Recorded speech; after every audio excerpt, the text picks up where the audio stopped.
এজন্য লুকমান হাকিম তার ছেলেকে ডাক দিয়া বলে, ও বৎস, নাফরমানি কইরো না। তুমি যেখানেই থাকো না কেন, সামান্য একটা নাফরমানি করলেও সেখানে তোমার সেই নাফরমানির খবর দুনিয়ায় কেউ না জানলে বলেন কে জানেন? আরো জোরে বলেন কে জানেন? আমি একটা কটু কথা বলতেছি আমার বিবি রে, আমি কথা বলতেছি টেলিফোনে পরনারীর সাথে, আপনারা একটু আমাকে বলেন এই খবর দুনিয়ায় কেউ না জানলে কে জানে? মা ইয়ালফিদু মিন কাউলিন ইল্লা লাদাইহি রাকিবুল আতীদ।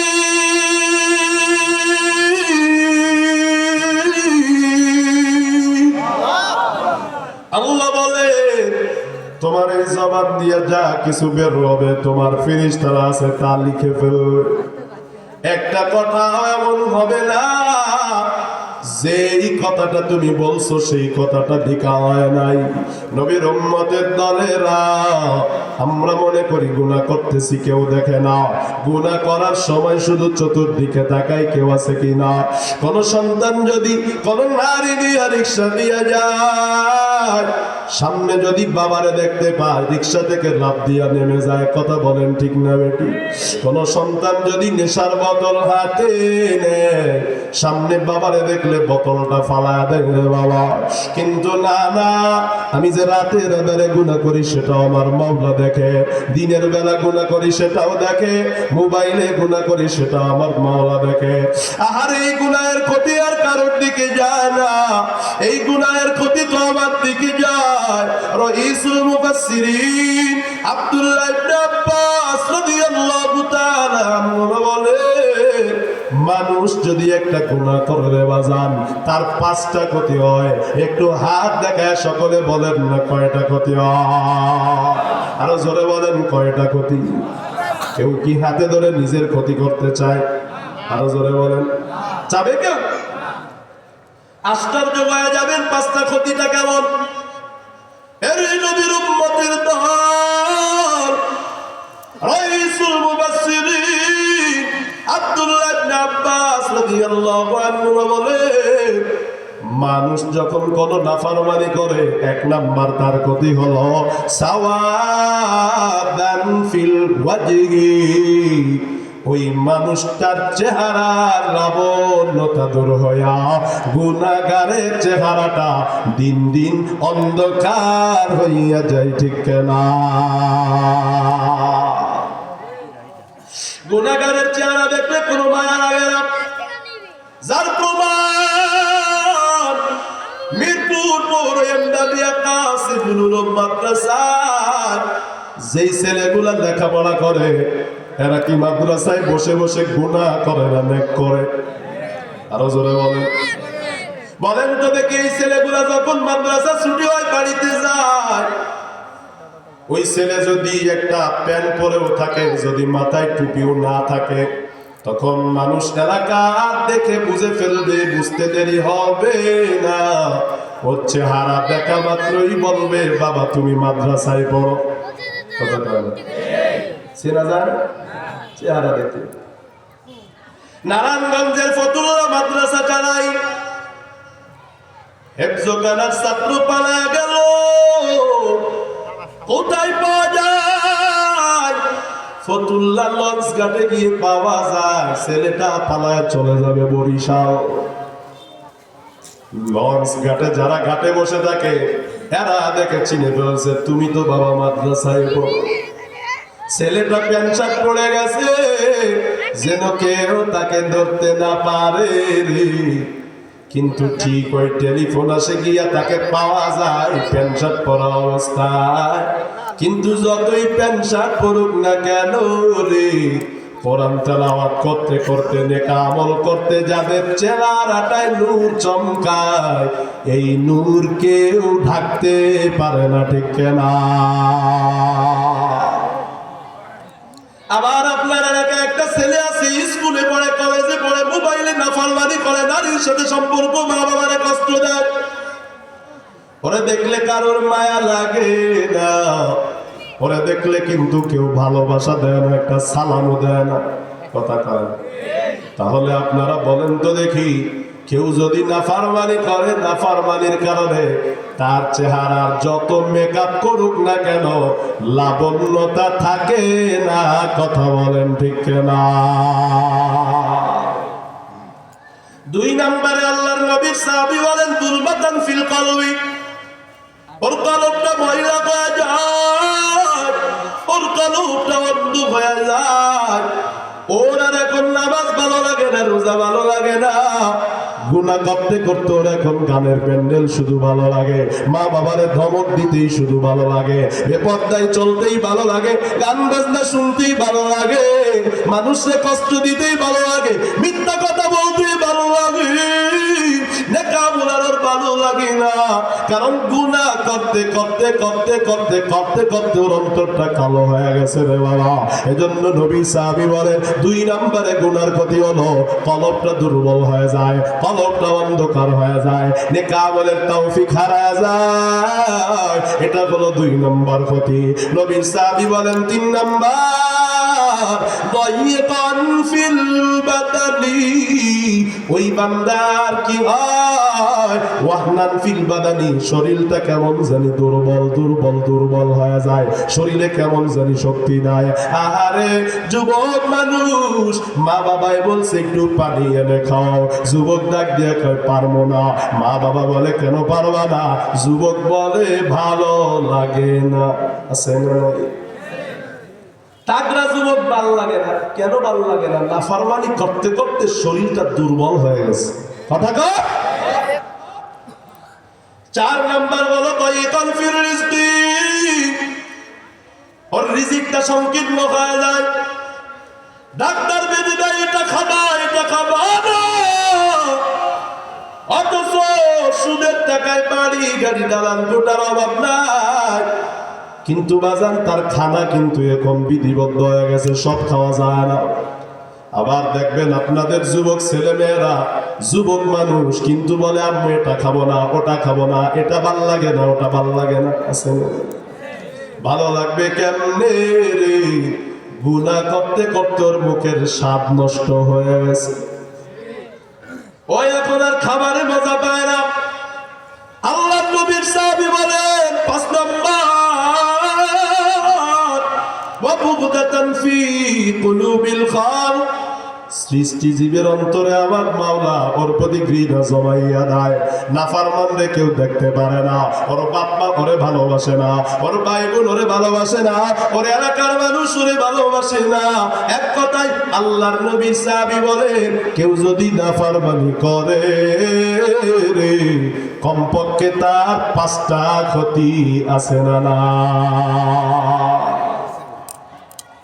আমরা আমাদের সমাজে, আমরা আমাদের জীবনে অনেক সময় পেরেশানিতে পড়ি, ঠিক না বেটি?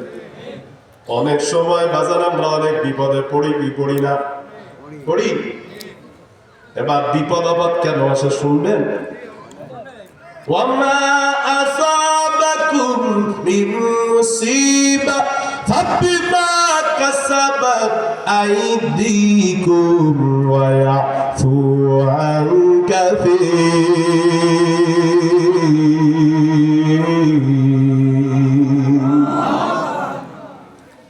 আল্লাহ বলেন এই দুনিয়ায় যত বিপদ আপদ আসে, আমার আল্লাহ বলেন সব বিপদ আপদ তোমাদের হাতের কামাই। আল্লাহ বলেন তোমাদের হাতের কামায় যত বিপদ আসে রে, সব যদি আমি আল্লাহ দিতাম দুনিয়ায় বাঁচতে পারতাম না।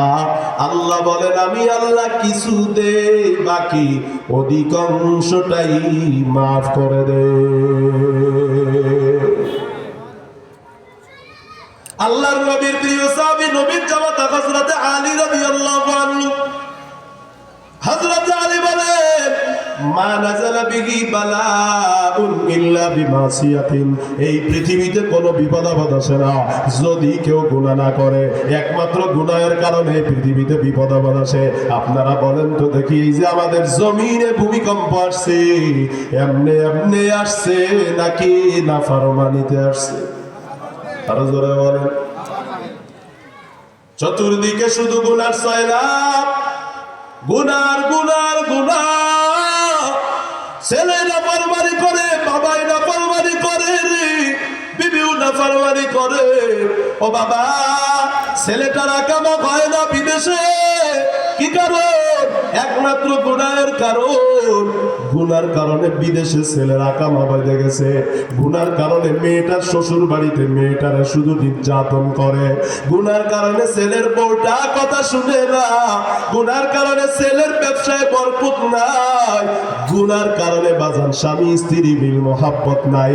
এক কথায় আমাদের জীবনে যত পেরেশানি আছে রে, আমাদের এই সকল পেরেশানির একমাত্র কারণ হলো আমাদের গুনাহ ছাড়া অন্য কিছু না। ঠিক না? বুঝাইতে পারছি? কথা কয় না? কষ্ট পাচ্ছেন আপনারা? রাগ করতেছেন? আমাদের জীবনের যত বিপদ আপদ কারণ কি? কথা বলেন আরো জোরে। ছেলে মেয়ে কথা শুনে না, কারণ কি?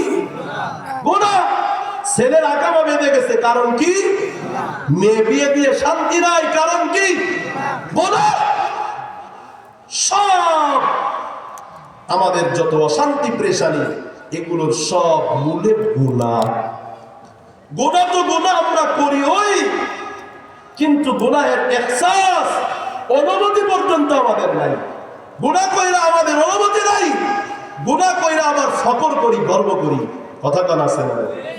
হিংসা করছে, একজনের ক্ষতি করছে, একজনের বিরুদ্ধে একজনের গ্যাঞ্জাম লাগাইয়া দিছে, তাই কাম হয়েছে রে, বাধাইয়া দিছে দুইটার মাঝে, গর্ব করে। কথা কয় না? কথা কয় না? বাজান গুনাহ কেমন মারাত্মক জানেন নাকি? এক আল্লাহর ওলি মসজিদে গেছে, তাকায়া দেখে একজন মুনাজাতে আল্লাহর কাছে কান্না করতেছে। উনি শুধু মনে মনে ধারণা করেছে এ মনে হয় লোক দেখানোর জন্য এভাবে কান্না করতেছে, আল্লাহর ভয়ে কান্দে না। এরকম হাজার হাজার ধারণা আমরা কত করি, কিন্তু ওই আল্লাহর ওলি তারপরে আর 6 মাস চেষ্টা করেও তাহাজ্জুদের নামাজ পড়তে পারে নাই। 6 মাস পর্যন্ত তাহাজ্জুদ আর নসিবে হয় না। আল্লাহকে প্রশ্ন করা হলে আল্লাহর পক্ষ থেকে তাকে জানানো হয়, ওরে আল্লাহর বন্ধু, মসজিদে প্রবেশ করে এক লোককে আল্লাহর কাছে কাঁদতে দেখে শুধু এতটুক ধারণা করেছ যে যে এখানে কান্না করতেছে এটা আল্লাহর জন্য না লোক দেখানোর জন্য? বলেন তো দেখি, মানুষের ব্যাপারে জানা সারা ধারণা করা গণনা সওয়াব। ইয়া আইয়ুহাল্লাযীনা আমানু ইজতানিবু কাসীরাম মিনাত-তা'ন ইন্না বা'দাল-মান্নি ইথমুন ওয়া লা তাজাসসু ওয়া লা ইয়াগতাব বা'দুকুম বা'দা। আল্লাহ বলেন, ও মুমিনের দলেরা, কখনো কারো ব্যাপারে ধারণা করবা না, কারণ অধিকাংশ ধারণাটাই ভুল হয়, এজন্য ধারণা করাটা পাপ।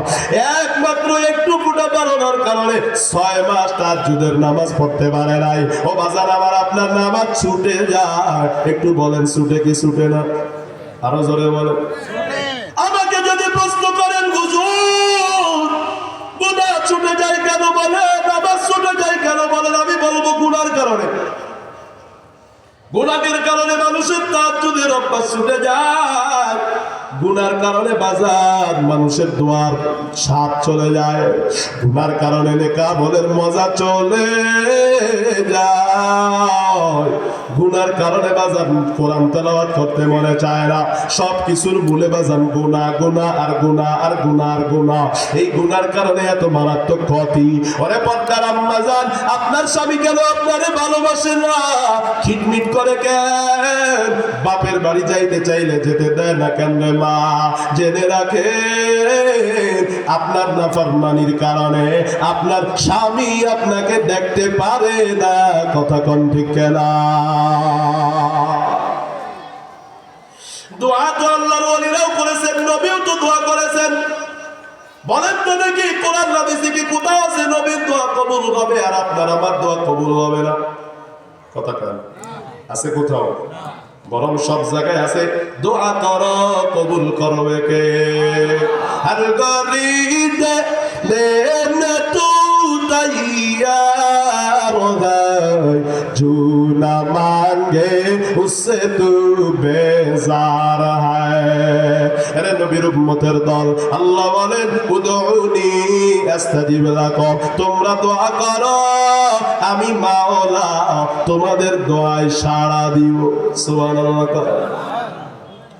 আরে নবীর উম্মতের দল আমার নবী ডাক দিয়া বলে বান্দা যখন আল্লাহর দরবারে দুটো হাত তুলে দেয় আমার মাওলা তখন বান্দার ওই হাতটা ফিরে দিতে বড় লজ্জা পায় দোয়া কবুল না করে পারে না সুবহানাল্লাহ কিন্তু আমাদের দোয়া কেন কবুল হয় না একমাত্র কারণ হলো আমাদের গুনাহ আমার মায়ার নবী এসে এক সাহাবী ডাক দিয়া কয় ও নবী অনেকে কত ওই মানুষটা কত কান্নাকাটি করে দোয়া করে আমি যদি আল্লাহ হইতাম আমি তার দোয়াটা কবুল করে নিতাম আল্লাহর নবী ডাক দিয়া বলেন মাতামু হারামুন ওয়া মালবাসু হারামুন ওয়া ইয়াকুলু ইয়া রাব্বি ইয়া রাব্বি ইয়া রাব্বি ওর শরীরের পোশাকটা হারাম ও যেই খানাগুলো খায় ওর খানাগুলো হারাম আর সে আল্লাহকে ডাক দিয়া বলে আল্লাহ আমার এটা দাও সেটা দাও আমার নবী পাল্টা সাহাবীরে প্রশ্ন করে বলেন ও সাহাবী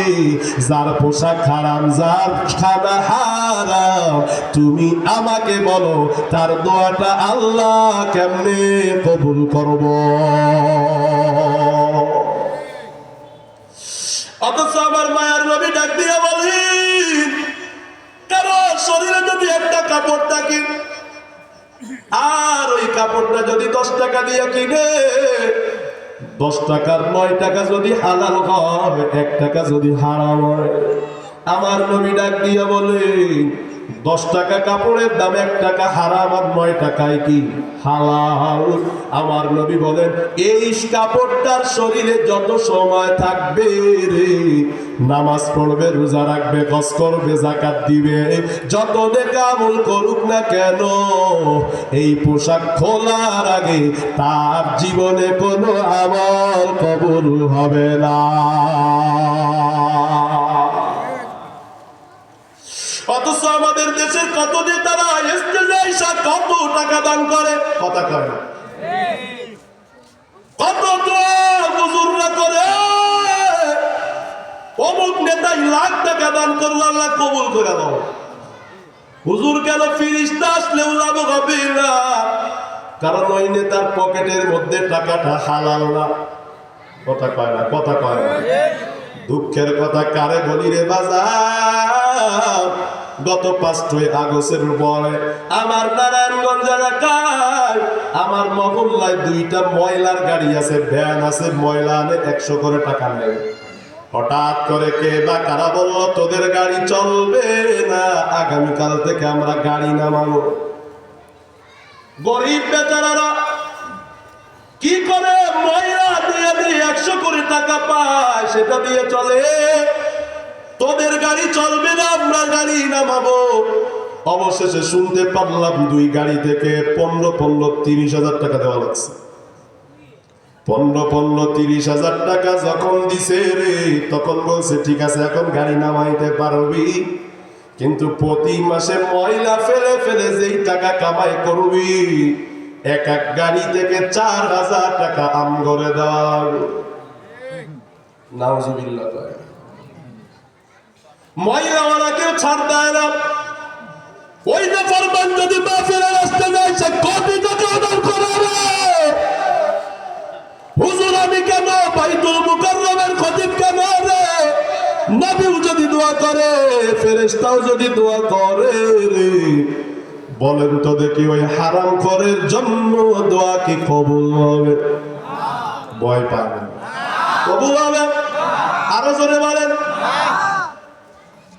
কত নবী কত দোয়া করছে 17 বছরে ওই দল কম দোয়া পায় নাই কথা পায় না কত দোয়া পাইছে দোয়ায় কামে লাগছে 17 বছর কিছু মৌলবীরা তোমাদের জন্য এত দোয়া করছে কবুল হইলে তো তোমরা আসমানে থাকতে পাওয়াই না কেন তার মানে মৌলবীরা তোমাদের জন্য যত দোয়া করেছে হারাম করে দল একটা দোয়া কবুল হয় না কথা কয় না রাগ করতেছেন আপনি রাজনীতি ওয়াজ করলাম হ্যাঁ নবীর উম্মতের দলের আমাদের দোয়া কবুল হয় না। কারণটা কি রে বাজার? কারণ হলো বাজার, আমরা কিন্তু বাজার হালাল খাই না। কথা কয় এই বাজার বলেন তো দেখি, যাকাত যে দেয় তার সম্পদ হেফাজত করবেন, জিম্মাদারি নিয়েছেন কে? আল্লাহ। আরো জোরে বলেন। আপনাদের বিভিন্ন এলাকার মানুষ আছে 27 রমজানের দিন বাড়ির সামনে সিরিয়াল লাগায়, পাতলা পাতলা শাড়ি, গরিবে নিয়া বাচ্চার প্রসাবের পায়খানার কাটা ছাড়া কোনো কামে লাগে না। কথা কয় না, পড়লে সব দেখা যায়। ঠিক না বেটি? 27 রমজানের দিন সিরিয়াল দিয়া বাজার যাকাত দিয়েছে তো ঠিক আছে, যাকাত দিলে তো সম্পদ হেফাজত করবে কে? তার সম্পদে আগুন লাগতে পারে না, তার সম্পদ চুরি হতে পারে না, তার সম্পদ রাষ্ট্র দখলে নিতে পারে না। কিন্তু যাকাত দিল ঠিকই, কিন্তু তার সম্পদে আগুন লাগছে, এমন ঘটনা আছে না? আপনারা বলে যাদের সম্পদ এখন রাষ্ট্রের আদালত জব্দ করেছে, বলেন তো দেখি এরা যাকাত দিছে কি দেয় না? কিন্তু কোন কাম নাই কেন রে? যাকাত এরা দিছে সামান্য লোক দেখানোর জন্য, সামান্য কয়েক টাকা যাকাত দিয়া মানুষকে দেখাইছে যে আমরা যাকাত দিই, না হয় মানুষ খারাপ বলবে। আসলে তার যত লক্ষ কোটি টাকা যাকাত আসে রে, লক্ষ লক্ষ কোটি কোটি টাকা হিসাব করে পুঙ্খানো ভাবে যাকাত দেয় নাই। ঠিক কেনা? তুমি রমজান এলে রাখো না রোজা, দিনকে করো আগাম, পয়সা করি নেই কো অভাব, দাও না কো যাকাত। ঠিক না? তুমি রমজান এলে রাখো না রোজা, দিনকে করো আগাম, পয়সা করি নেই কো অভাব, দাও না কো যাকাত। তুমি ইমানদারির বড়াই করো, নাই তোমার ইমান, তুমি কেমন মুসলমান? কেমন মুসলমান তুমি? কেমন মুসলমান? ঠিক না বলে? আরে নবীর উম্মতের দল, তার মানে বিপদ আপদ দূর করতে বলে নাফরমানি ছাড়ার দরকার আছে না নাই? আল্লাহ কোরআনে বলেন কানু কালিলাম মিনাল লাইলি মা ইয়াহজাউন। আমার মাওলা পবিত্র কোরআনে ডাক দিয়া কয় ফাআলগামানা ফুজুরাহা ওয়া তাকওয়াহা। আমি আল্লাহ মানুষের দিলের মধ্যে গুনাহের প্রতি আগ্রহ তৈরি করেছি। কে করেছে? আওয়াজ করে বলেন। আবার আল্লাহ বলে আমি আল্লাহ মানুষের দিলের মধ্যে আবার নেক কাজের আগ্রহ পয়দা করেছি। মাঝে মাঝে আমাদের দিলটা গুনাহের দিকে ঝুঁকে, মাঝে মাঝে আমাদের দিলটা নাফরমানির দিকে ঝুঁকে। ওরে বাবা, নাফরমানি হয়ে যাবে, এটাই তো স্বাভাবিক। আমার নবীর সাহাবী ডাক দিয়া আল্লাহর নবী বলে যদি তোমরা নাফরমানি না করতে, আল্লাহ তোমাদেরকে ধ্বংস করে নতুন জাতি আনতেন, যারা গুনাহ করতো আবার আল্লাহর কাছে ক্ষমাও চাইতো। কারণ আমার নাম আল্লাহর নাম গফফার। কেউ যদি গুনাহ না করে তো আল্লাহ কাকে ক্ষমা করবে? আর আল্লাহ যদি ক্ষমা করতে না পারে, আল্লাহর গফফার নামের কি থাকলো? ওরে বাবা বান্দা, তুমি যদি গুনাহ না করো, আল্লাহ তোমার উপর দয়া কেমনে করবে রে বাপ? এজন্য এই দুনিয়ার মানুষ গুনাহ করবে, আল্লাহ পাক গুনাহের আসবাব দিয়ে মানুষের দুনিয়ায় পাঠাইছেন।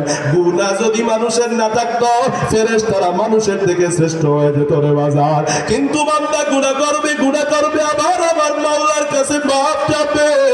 আমার আল্লাহ ডাক দিয়া বলেন ও মান ইয়ামাল সুআন আও ইয়াযলিম নাফসাহু থুম্মা ইস্তাগফিরিল্লাহ ইয়াজিদিল্লাহু গফুরার রহিমা। যত নাফরমানি করো না কেন, গুনাহ যত করো না কেন, আমার আল্লাহর দরবারে যদি ক্ষমা চাও, আমার মাওলা তোমার সব গুনাহ ক্ষমা করার জন্য আগে থেকে রেডি হয়ে বসে আছে। আরে বাবা, আমার মাওলার একটা নাম কারীম। কারীম নামের অর্থ হইল ক্ষমা না চাইতেই ক্ষমা করে দেয়। আমরা কত নাফরমানি করি, আমার মাওলা প্রতিদান দিলে দুনিয়ায় আমরা বাঁচতে পারতাম না।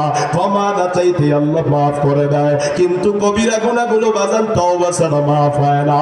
আরে নবীর উম্মতের দল, আমার নবী বলেন কুল কুল্লু বনি আদম খাত্তাউন ওয়া খায়রুল খাত্তাইনা আত-তাওয়াবুন। আমার নবী ডাক দিয়া কয় পৃথিবীর সকল মানুষই ভুল করে, পৃথিবীর সকল মানুষই নাফরমানি করে, কিন্তু ওই মানুষটা সবচেয়ে বড় দামি।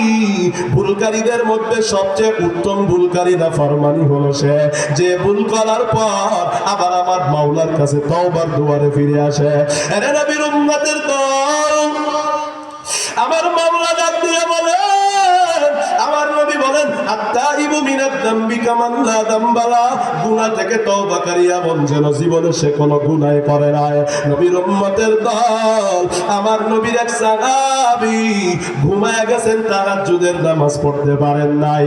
এবার সারাটা দিন সাহাবী শুধু কান্না করে আর বলে কি করলাম আজকে, কেন তাহাজ্জুদ পড়তে পারলাম না, আমার কি হয়ে গেল। সারাদিন কান্নাকাটি করে, পরের দিন ঘুমের ঘরে তাকায় দেখে একজন সাদা দাড়িওয়ালা পাগড়িওয়ালা এসে তাহাজ্জুদের সময় ডাকতেছে, ও ভাই উঠো তাহাজ্জুদ পড়ে নাও। আল্লাহর নবী সাহাবী ডাক দিয়া বলে, ভাই তুমি আবার কে আমারে তাহাজ্জুদের জন্য ডাকাইলা? লোকটা ডেকে বলে, আমি হলো মিস্টার ইবলিস শয়তান। কে? ইবলিস। সাহাবী বলে, ইবলিস আমার তাহাজ্জুদে ডাকে রে, এটা আবার কেমন ইবলিস শয়তান হইল?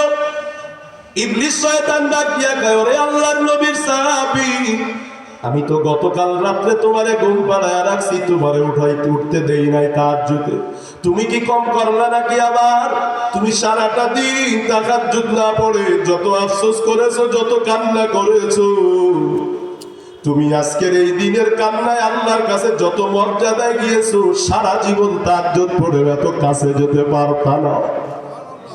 এজন্য আমি চিন্তা করলাম কালকে আবার তুমি এমন কান্না করে যদি আল্লাহর কাছে না যাও, তোমার ওই কান্নার চেয়ে তুমি তাহাজ্জুদ পড়ো, এটাই ভালো আছে। এজন্য আমি তোমারে ডাকতে আসলাম। আরে নবীর উম্মতের দল, দুনিয়ায় এমন কাউকে পাবেন না, অপরাধ করবেন মাপ চাবেন ক্ষমা করে দিবে আর পুরস্কার দিয়ে দিবে, এমন কাউকে পাবেন না। অথচ আমার আল্লাহ বলে, ওয়ামান তাবা ওয়া আমানা ওয়া আমিলা সালিহান ফাউলাইকা ইউবাদদিলুল্লাহু সাইয়্যাতিহিম হাসানাত। আমার আল্লাহ বলেন, কেউ যদি তওবা করতে পারো, গুনাহ থেকে ফিরে আসতে পারো রে বাজান, কি হবে? তোমার গুনাহগুলো আল্লাহ মাফ করবে, তাই না বরং তোমার গুনাহগুলোকে আমার মাওলা নেক দ্বারা পরিবর্তন করে দিবে। আরে নবীর উম্মতের দল, কিন্তু তওবার মতো তওবা করা দরকার। তওবা তিন জিনিসের নাম রে বাজার, শুধু মুখ থাপড়ায় তওবা তওবা তওবা বললে সেটারে তওবা বলে না। তওবা কারে বলে?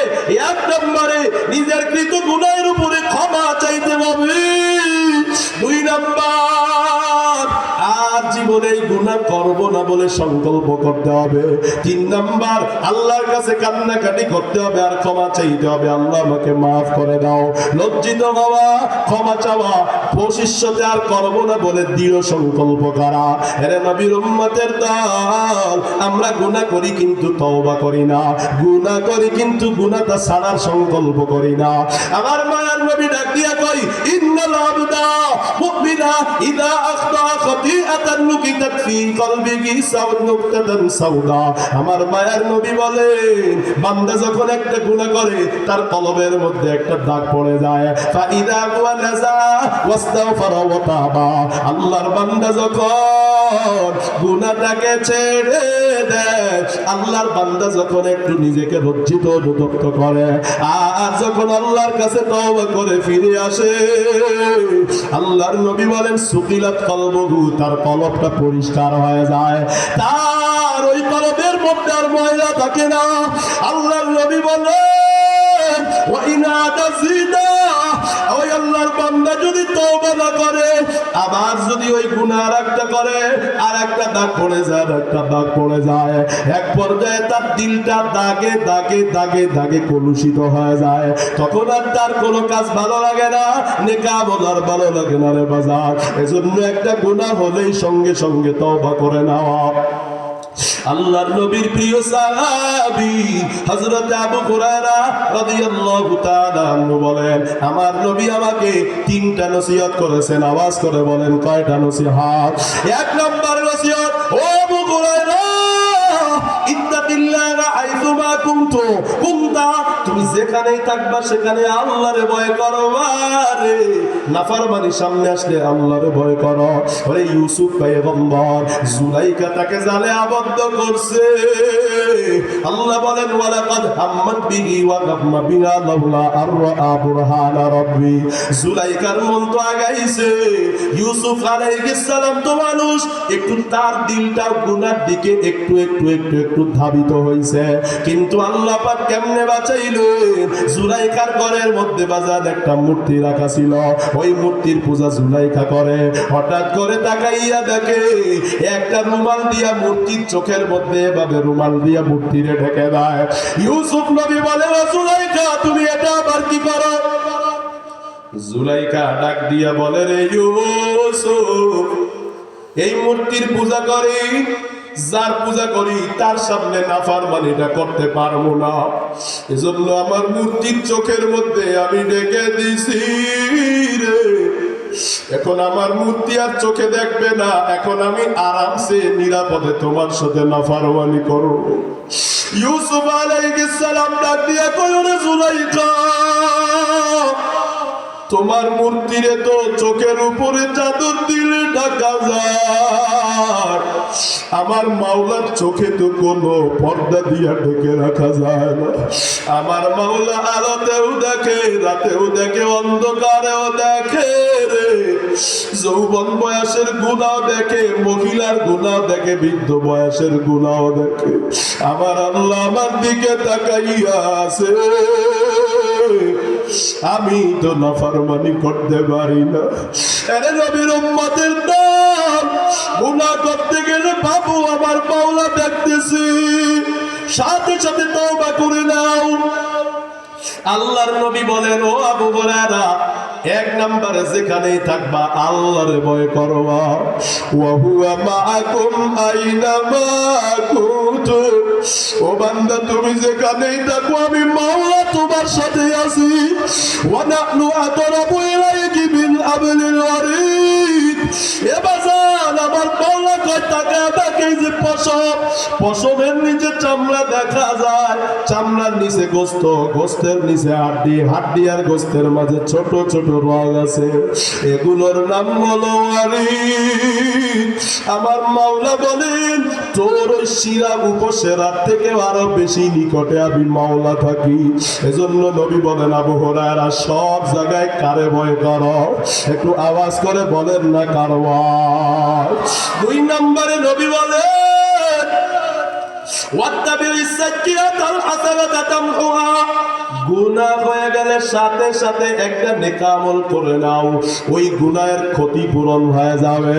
তিন নাম্বার, ওয়া খালিকিন নাস খুলুকান হাসানা, মানুষের সাথে ভালো ব্যবহার করো।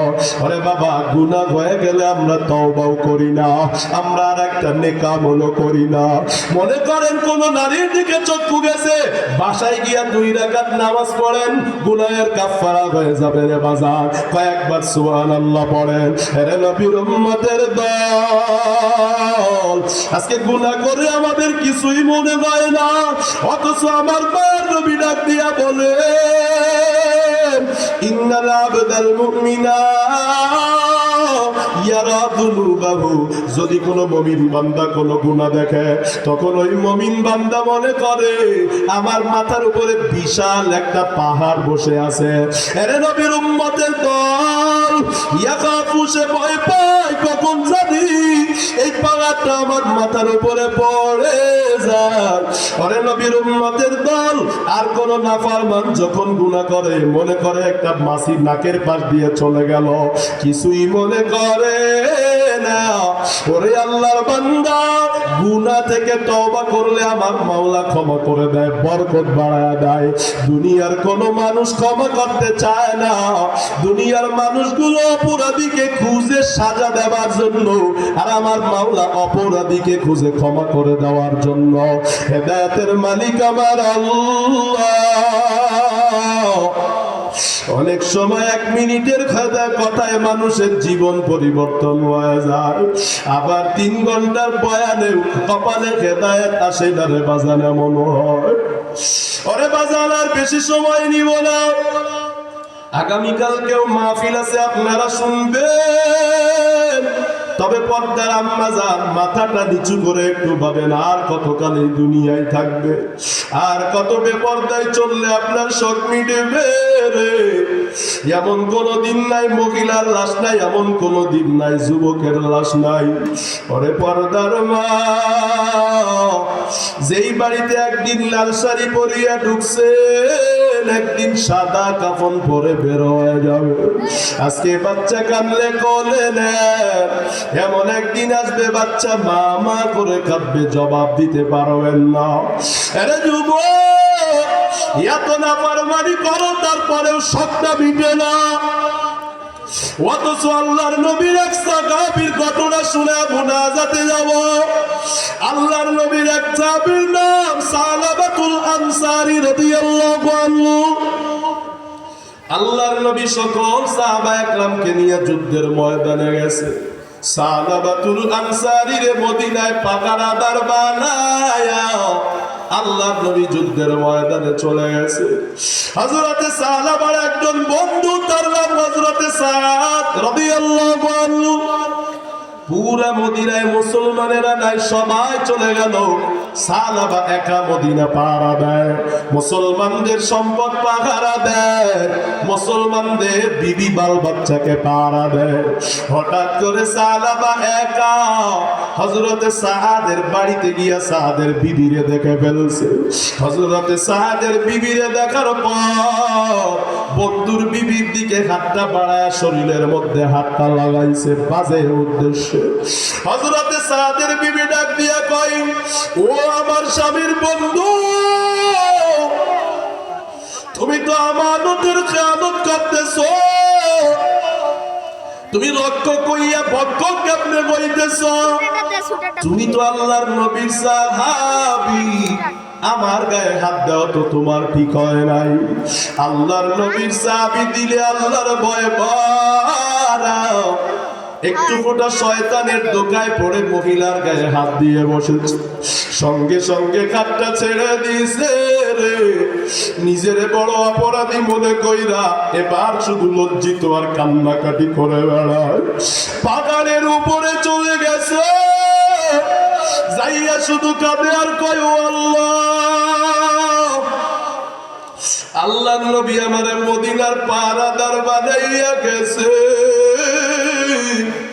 আমি আমার বন্ধুর গায়ে কেন হাত দিলাম? আমি তো গুনাহ করে ফেলছি। ও যুবক, কত নারীর জীবন ধ্বংস করলা, কত নারীর গায়ে হাত দিলা, কত নাফরমানি করলা, তারপরেও কিন্তু অনুভূতি আসলো না। আল্লাহর নবীর সাহাবী পাহাড়ের চূড়ায় বসে বসে কান্না করে। নবী মদিনায় এসে কোথাও সালাবারে খুঁজে পায় না।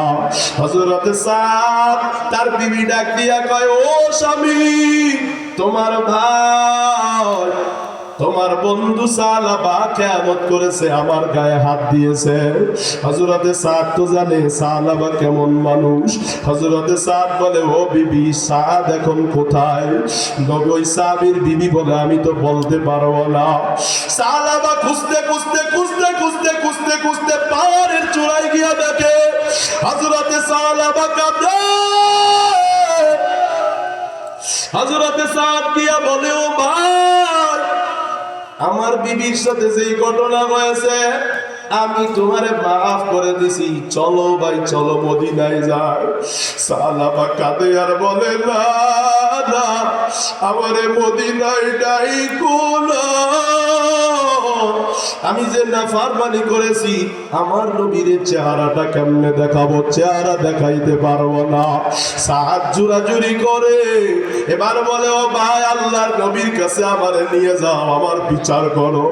দুনিয়ার বিচার সহ্য করতে পারবো রে, পরকালের বিচার সহ্য করতে পারবো না। আমার নবীর সাহাবী সালাবা নবীর দরবারে গেলেন। আমার নবী ডাক দিয়া বলে, সালাবা, ক্ষমা করা বানা করা আল্লাহর ব্যাপার, কিন্তু সালাবা, তুমি আমার দরবার থেকে বের হয়ে যাও, এত বড় নাফরমানি কেমনে করলা? সালাবা চোখে পানি নিয়ে আবু বকরের ঘরে যায়। ও ভাই আবু বকর, আমার কি ক্ষমার ব্যবস্থা করা যায় না? আবু বকর বলে, ক্ষমা করা না করা আল্লাহর ব্যাপার, তুমি আমার ঘর থেকে বের হয়ে যাও।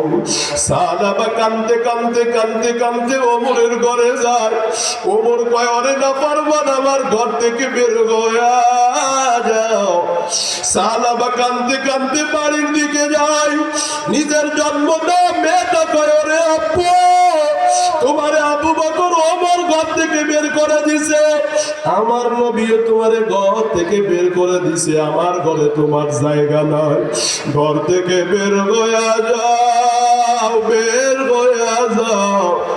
সাহাবা কোথাও ক্ষমা না পাইয়া গুনাহ বেশি বড় করে নাই, শুধু একটা নারীর গায়ে হাত দিছে। সাহাবা এবার একা একা পাহাড়ের চূড়ায় গিয়া কাঁদে, খানা নাই। একদিন যায়, 2 দিন যায়, 3 দিন যায়। হঠাৎ 3 দিন পরে আমার নবীর দরবারে জিবরিল আমিন আসছে। আয়েশা ডাক দিয়া কয়, নবী, আপনার সাহাবারে আপনি কেন তাড়ায়া দিছেন? আমার আল্লাহ বলছে সাহাবারে দ্রুত ডাকতে। সাহাবা এমন ভাবে তওবা করেছে, সাহাবা তওবা আমার মাওলা কবুল করে দিছে।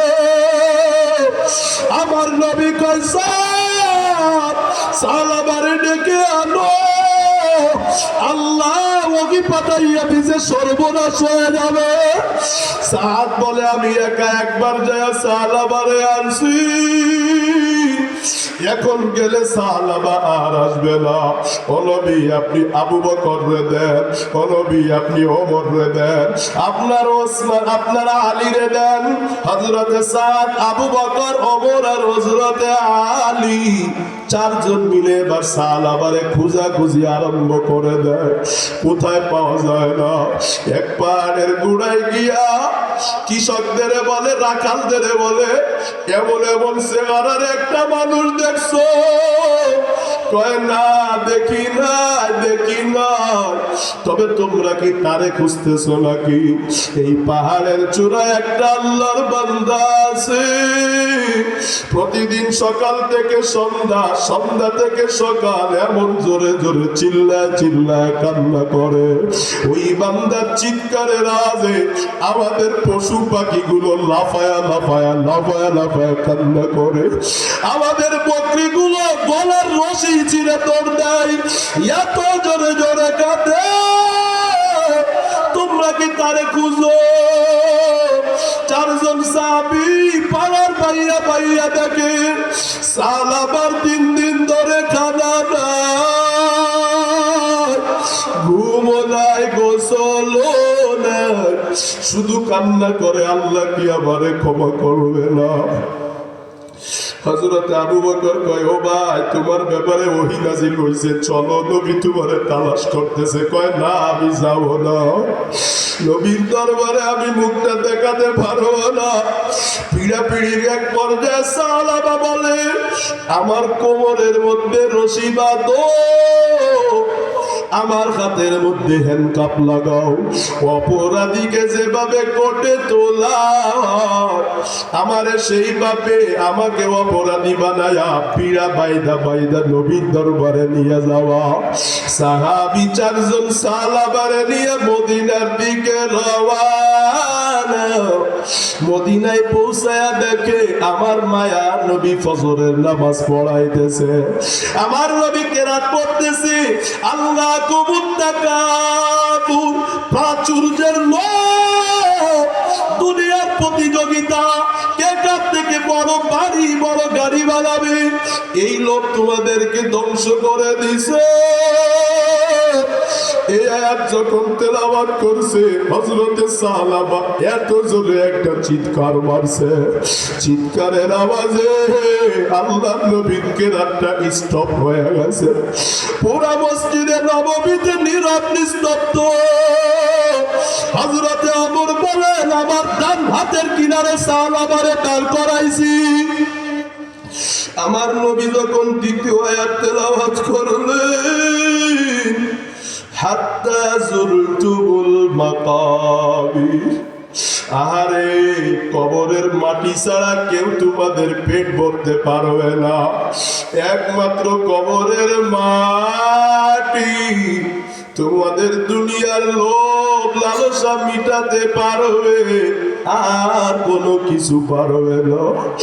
এ আজ যখন আমার নবী তেলাওয়াত করছে, হযরতে সাহাবা একটা চিৎকার মারিয়া জমিনে পড়ে গেছে। আমার মায়ার নবী নামাজের ইমামতি শেষ করে বলে, আমার সাহাবা ও সাহাবা, তোমার জন্য ওহী নাযিল হইছে। আমি নবী কেন তোমারে তাড়ায়া দিলাম? তোমারে তাড়ায়া দেওয়া ঠিক হয় না। হযরতে ওমর সাহাবার দিকে তাকায়া দেখে সাহাবার নিঃশ্বাস আর বাকি নাই। হযরতে সাহাবা জমিন থেকে বিদায়। আমার নবী কান্না করে বলে, আগারে সাহাবারে বুঝি আমি নবী একটা সান্ত্বনাও দিতে পারলাম না। আগারে আমার নবী নিজে গোসল দেয়, এমন দামি সাহাবী, গুনার পরে তওবা করার কারণে তার দামটা আল্লাহর কাছে কত বেড়ে গেছে। সাহাবার লাশটা আমার নবী নিজে কাঁধের মধ্যে নিছে, কিন্তু আমার নবী ঘাটার সময় পার অঙ্গুলি দিয়া দিয়া দিয়া দিয়া হাঁটতেছে। সাহাবা একরাম বলে, ও নবী, এত ভারী একটা লাশ আপনি কাঁধে নিয়া কেন আপনি অঙ্গুলি দিয়া হাঁটেন, পায়ের পাড়া কেন ফালান না? আমার নবী কয়, সাহাবীরা রে, আমার সাহাবা আল্লাহর কাছে এত কান্না করেছে, আমার সাহাবার তওবা আল্লাহর দরবারে এমন কবুল হয়েছে, আল্লাহর আসমানের সকল ফেরেশতারা সাহাবার জানাজায় নেমে চলে আসছে। সাহাবার খাটিয়ার নিচে ফেরেশতারা পাখনা বিছায়া দিছে। আমি নবী যেখানেই পা রাখতে যাই দেখি ফেরেশতাদের পর। আমি নবী ভাবলাম ফেরেশতাদের ডানার উপরে পা রাখা বেয়াদবি হয়ে যাবে। আবার সাহাবার ফেরেশতা জানা যায় এত বেশি মানসাবি ফেরেশতা আসছে। ওরে বাবা, আল্লাহর নবী ডাক দিয়া কয়, ও সাহাবায়ে কেরাম, তওবার কারণে কান্নার কারণে আমার সাহাবীর দামটা এত বেড়ে গেল। আজকে আমাদের চোখে পানি নাই, আজকে আমাদের চোখের মধ্যে পানি নাই, শুধু হাসি আর হাসি আর হাসি। আগারে রাত্র দিন কত গুনাহ করি, কান্না নাই। ও বাজান, কাঁদবি কাঁদবি কাঁদবি, কবরে গিয়া কাঁদবি, কোন লাভ তো আর হবে না। জাহান্নামে কাঁদতে কাঁদতে কাঁদতে কাঁদতে চক্ষু দিয়া রক্ত বের হবে, কোন লাভ আর হবে না। এরে মিরপুরের মুসলমান, ওরে পদ্মার আম্মা যান, পায়ে দুটা গায়া দাও, পায়ে গাত রেখে বলি এখন কাঁদো। আর এখন যদি এক ফোঁটা চোখের পানি ফালাইতে পারো রে, ৬০-৭০ বছরের গুনাহ আমার মাওলা মাফ করে দিবে। মরার পরে কাঁদিয়া লাভ নাই। ও যুবক, কেমনে সহ্য করবা বলো? ওই কবর নির্জনতার ঘর। আরে আমার নবী বলেন, নাফরমান যখন উপরের দিকে কবরে একটু তাকাবে, একজন কানা ফেরেশতা এমন ভাবে লাঠি দিয়ে একটা বাড়ি মারবে, মাথাটা খন্ড বিখন্ড হইয়া দিক বিদিক চলে যাবে। এমন জোরে চিৎকার, ইয়াসিবু সাইআতান ইয়াসমাউহা খালকুল্লাহি কুল্লিহিম ইল্লা তাকালাইন। মানুষ আর দানব ছাড়া সব প্রাণী কবরের চিৎকারের আওয়াজ শুনতে পায়। আপনারা বুঝেন না গরুগুলো কেন লাফায়? কবরের চিৎকারের আওয়াজে গরুগুলো লাফালাফি করে, মুরগিগুলো গাছগুলো ক্যাট ক্যাট ক্যাট ক্যাট করে রে। ও বাজান, ওই কবরে আমার আপনার প্রত্যেকের একদিন যাওয়া লাগবে। আরে আমার সেগুন কাঠের ফার্নিচার থেকে আমারে নাওয়াইয়া দিবে।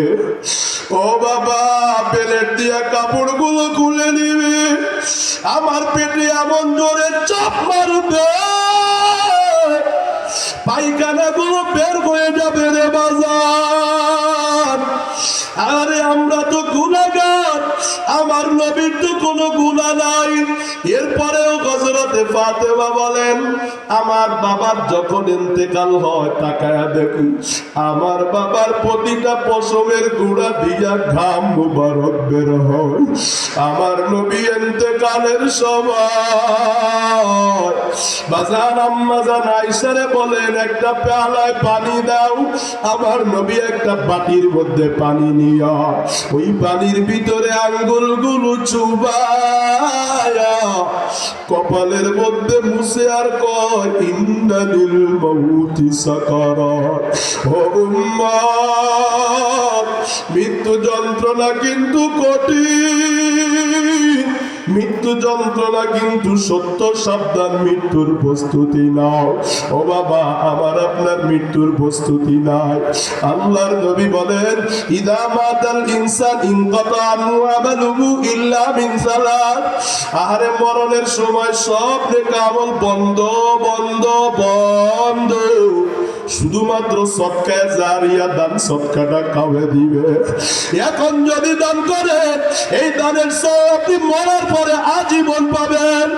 আর যদি কোনো নেককার সন্তান থাকে ওই সন্তান আপনার কামে দিবে, আর কিছু কামে দিবে না। ওরে পর্দার আম্মা জান, কেমন সন্তান বানাইছো? আপনার ছেলেটা তো আপনার জানাজাও পড়াইতে পারবে না। আমার নবী বলেন, কোন বাপ্পা যদি মারা যায়, ওই সন্তান যদি মা বাবা জানাজা পড়ায়, আমার আল্লাহর বড় লজ্জা হয়, আমার মাওলা মাফ না করে পারে না। ও বাজান, কি ছেলে বানাইছেন? ছেলেটা তো জানাজার দোয়াও পারে না। বাজান, আর 2 মিনিটে বয়ানটা শেষ হয়ে যাবে, কোন দিকে নজর নাই। হেদায়েতের মালিক আমার আল্লাহ। এই মাদ্রাসা আপনাদের এলাকার জন্য নিয়ামত। আমার বাবা যেখানেই যাইতেন হাত তুলে নসিহত করতেন, বাবা একটা ছেলে এমন বানা যেই ছেলেটা আপনার জানাজার সামনে নিয়ে দাঁড়াইতে পারে। আমি যত বড় গুজুরি করি না কেন, আপনার জানাজায় দাঁড়াইলে আমার চোখে পানি আসবে না, কিন্তু আপনার ছেলে জানাজা দিয়ে দাঁড়াইলে চোখের পানি ধরে রাখতে পারবে না। আরে আমার বাবা মরার 3 দিন আগে এক জানাজায় গিয়া মানুষকে বলেছেন, একটা ছেলে বানান, মাদ্রাসায় দিয়া দেন, যেই ছেলেটা আপনার জানাজা পড়াবে। 3 দিন পরে আমার বাবা মারা গেছে। আমি কাটিয়াটা কাঁধে করে নিয়ে যাই। লোকেরা বলে, হুজুরের কপাল কত ভালো, হুজুরের জানাজাটা আজকে হুজুরের ছেলে পড়াবে। ও পর্দার মা, অপারেশন থিয়েটারে ডাক্তার বলেছে বাচ্চা বাঁচবে না, মা বল বাঁচবে। আপনি বলছেন বাচ্চা বাঁচাও, আমি মারা যাব। ওই ছেলে কি মরণে আপনার কামে লাগবে? ও মা, কামে লাগবে না না না। আমি যখন জানাজার দিকে যাই কান্না থামাইতে পারি না। আমার মনে পড়ে মসজিদে মুসল্লিরা যদি একটা গাছের প্রথম আম, পাকা আমটা আমার বাবারে দিত, আমার বাবা ওই আমটা না খায়া ওই আমটা নিয়ে আমার মাদ্রাসায় এসে আমারে দিয়ে যাইত। আমার বাবা নিজে সেরা কাপড় পরতো, কিন্তু আম করে দামি জামা বানায় দিত। আগারে 1500 টাকা বেতন পাইছে, তারপরেও মাদ্রাসায় পড়াইছে। আল্লাহরে বলতেছি, আল্লাহ যেই বাবা এত কষ্ট করে কোরআনের হাফেজ বানাইলো, ওই বাবারে তুমি কেমনে আযাব দিবা? জানাজা পড়াবো, আল্লাহু আকবার বলতে পারি না, এত কান্না করতেছি। আমার দিলে কেমন জানি মনে হচ্ছিল, আমার আল্লাহ বলতেছে জুবায়ের কাঁদিস না, তোর কান্না আমি সইতে পারি না। তোর কান্নার আগে তোর বাবারে আমি মাফ করে দিছি। ও বাজান, ও মা, একটা ছেলে বানা, যেই ছেলেটা আপনারে মায়া লাগায়া কবরে নামাবে, আপনার দাড়ি চাচা সুদকর ঘুষকর বেদাবাজি না ফারমান ছেলেটা কিন্তু আপনার কবরে নামবে না। এমন ভাবে মাটি চাপা দিবে কোন সূর্যের আলো যেন কবরে ঢুকতে না পারে। ও বাজান, বৃষ্টির পানিগুলো গড়ায়া গড়ায়া কবরে ঢুকবে, কে বাধা দিবে? ছেলে মেয়ে ঘরে আইসা জানলা দরজা বন্ধ করে ঘুমাবে। আপনার জাজিম তোষক আপনারে দিবে না। ওই মাটির ঘরে কেমনে থাকবেন সেটার প্রস্তুতি নিয়েন বাজার। 60 বছর দুনিয়ায় থাকার জন্য সেগুনের ফার্নিচার, জাজিম তোষক কত কিছু বানাইলে, কবরে শোয়ার জন্য কি কিছু লাগবে না? কবরে শোয়ার জন্য কিছু দান সৎকা করে যান, একটা ছেলে বানায় যান। যাদের ছেলে মেয়েগুলা বড় হয়ে গেছে, নাফরমান হয়ে গেছে, আপনারা আর কি করবেন? দুধ কলা খাওয়া সাপ পাইলেন না, সাপের কামড়ে কিন্তু সাপুরের মৃত্যু হয়। আপনার ওই ছেলে মেয়ে আসরে বলবে, আল্লাহ বাপ্পা মাদ্রাসায় পড়ায় নাই, কোরআন পড়ায় নাই, জন্য নামাজ শিখতে পারি নাই, পর্দা শিখতে পারি নাই। আল্লাহ, আজকে যদি আমার আযাব দিতে হয়, মা বাবারে ডাবল আযাব দেওয়া লাগবে। ওরে আব্বা, ওরে আম্মা, এজন্য আল্লাহ বলেন তোমাদের ছেলে মেয়ে তোমাদের দুশ্মন। বাজান, ওই দুশ্মনের পিছনে খরচ করেন না। এই মাদ্রাসায় কত এতিম গরিব ছেলে গুমা, ছেলের পিছনে মাথার গাম পায়ে ফেলা টাকা খরচ করে লাভ নেয়, বড় নাফরমান। মরণে ওই ছেলেটা কামে দিবে না, হাসরেও কামে দিবে না। এই মাদ্রাসার ছাত্রদের জন্য যদি একটা ঘর বানায় দেন, একটা বিল্ডিং করে দেন, ফ্যান লাগায় দেন, একটা কম্বল কিনে দেন, ওই ছেলেগুলা কিন্তু আপনাদেরকে ভুলবে না রে বাপ। এই যে মাদ্রাসার কমিটি আছে, যারা মাদ্রাসার জন্য কত কষ্ট করে, একটা টাকা কিন্তু বেতন পায় না। ও বাজান, এরা নিঃস্বার্থে মাদ্রাসার জন্য খাটে। আল্লাহর কসম মনে রাখবেন, এই মাদ্রাসার ছেলেগুলা এই কমিটির হিসাবে জান্নাতে যাবে না। এদের ছেলে মেয়েদেরকে জাহান্নামে লাথি দিবে। মাদ্রাসার ছেলেগুলো বলবে, আপনি না মাদ্রাসার কমিটি ছিলেন, সুখে টুকে আমাদের পাশে দাঁড়াইছেন, আপনি না দান করতেন,